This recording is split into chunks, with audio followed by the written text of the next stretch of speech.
আজকে কচুর বাজার অনেক খারাপ, কচু সস্তায় বস্তা পড়তেছে।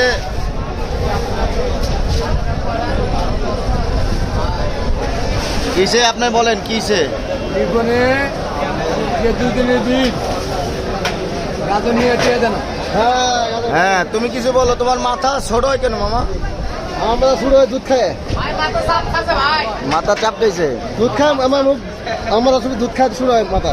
না কচুর অবস্থা কি? কচুর অবস্থা প্রচুর অবস্থা ভালো, ভালো হইলো কেমন? 35 টাকার কচু 26 টাকা। ওটা তো ভালো, ওটা তো ভালো বেটা। কেন ভালো? লস। কার লস? জামাই নাচ জামাই লস। জামাই লস। নবী মিয়ার হাসি দেখেন, কি হাসি দিছে। হ্যাঁ, এর নাচ এটা কি একশো খাওয়া, এটা কি 100 খাওয়া? ইব্রান, হ্যাঁ ঠিক আছে। এটা এটা কি বক্স দিছ নিচে? হ্যাঁ এটা